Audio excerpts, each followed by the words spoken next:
Really prove that you love me if someone stole the Robert C. Levy tunnel sign for me. Well, all right, but you'll be killing the goose that lays the golden egg in that case, because no one else after that will know that the tunnel has your name on it. Take it advisedly. Yeah, I'm gonna thank you for asking about my tunnel. I'm gonna give it a shot. I'm gonna funnel out some tunnel worthy for net. This is Paul. I'm gonna. Son of an inside regulars. I'm just getting the regulars hard tonight. Well, there you go. That's what happens when you let the Fernet flow. Thank you, Pete, for playing me, playing David. I appreciate it, perhaps. All right, if Superman, better with this the Man of Steel, Superman's the Man of Steel, and steel melts at around 1370 degrees Fahrenheit, how can he fly through the sun? Pretty good. How can he fly through the sun? Well, the Man of Steel is a figure of speech, folks. He's not actually made of steel. His body is replenished by the sun. That's the setup. That was created by the creators of Superman. Two nice Jewish kids, Joe Siegel and Jerry Schuster, when they created Superman and sold the whole thing for $100.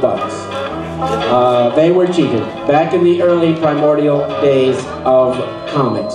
But I'll now tell you Did they just charge where they got for the idea. Supergirl, or Supergirl came up later. When it turned out Superman was not the only survivor from the planet Krypton's explosion and involved in its anabapsis. No,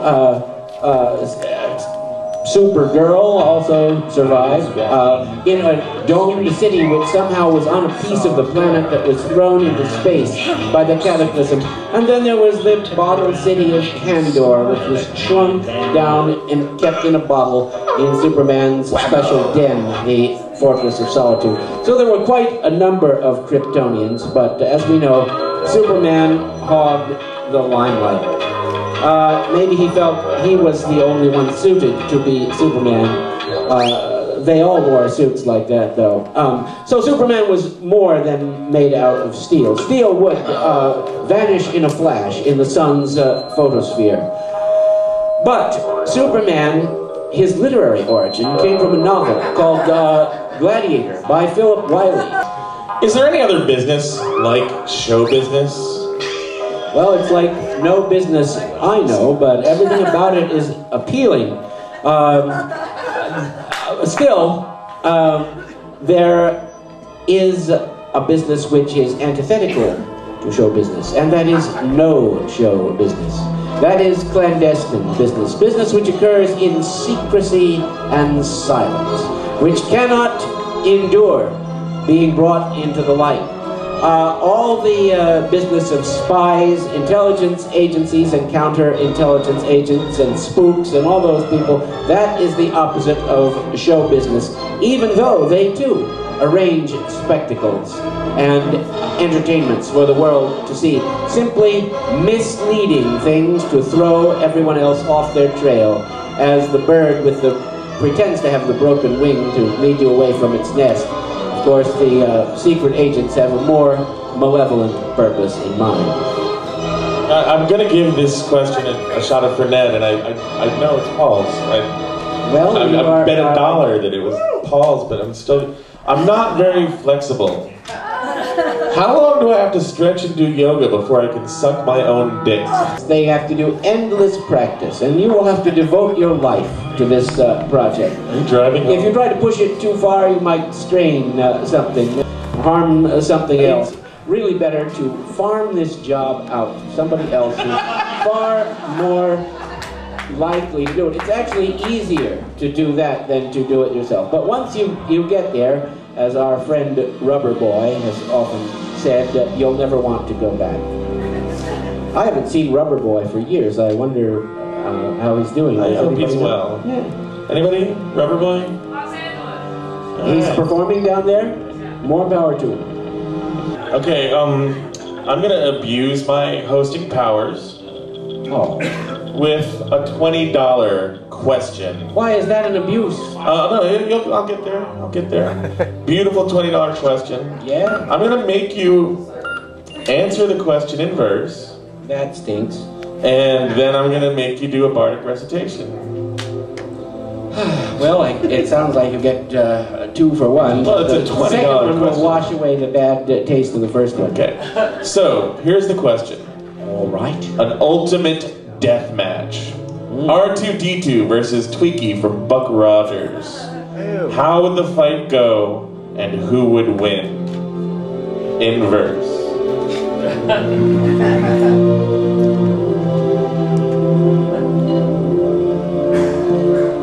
R2-D2, that mechanism would find in this fight a kind of schism.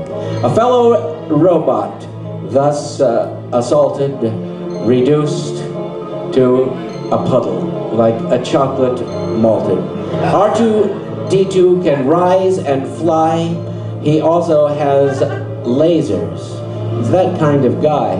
But Tweeky can only stand and babble unpleasant sounds to entertain the rabble.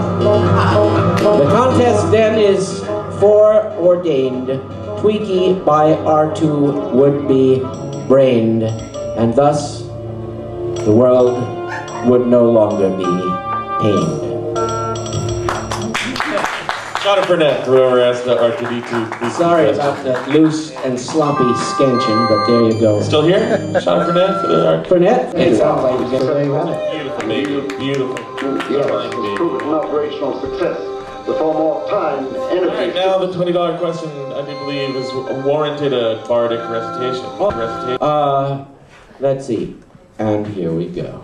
From Percy Shelley, that poet who doesn't get as much credit as he should.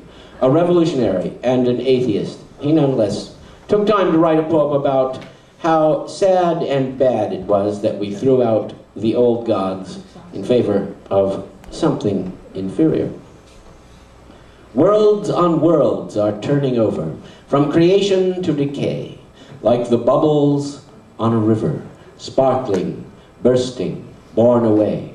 But they are still immortal, who through birth's orient portal and death's dark chasm, hurrying to and fro, clothe their eternal flight in the brief dust and light gathered around their chariots as they go.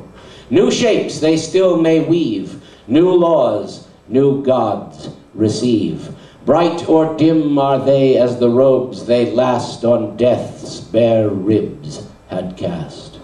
A power from the unknown god, a Promethean conqueror came.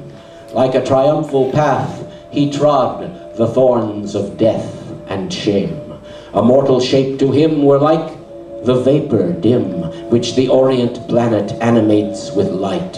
Hell, sin, and slavery came, like bloodhounds, mild and tame, nor prayed until their lord had taken flight. The moon of Mohammed arose, and it shall set, as while blazoned on heaven's immortal noon, the cross leads generations on. Swift as the radiant shapes of sleep, from one whose dreams are paradise, fly when the fond wretch wakes to weep, and day peers forth with her blank eyes, so sweet, so faint, so fair, the powers of earth and air fled from the folding star of Bethlehem. Apollo, Pan, and Love, and even Olympian Jove grew weak, for killing truth had glared on them.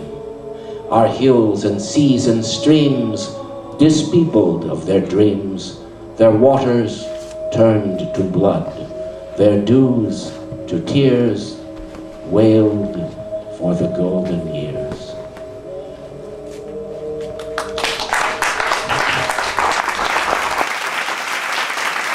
Very good. 50-cent question. Is there any remedy for a girlfriend headache? Come on now. Where did you get your hat? Is it battery operated or magic? As for the blinky light on it, you can draw your own conclusions. Alright,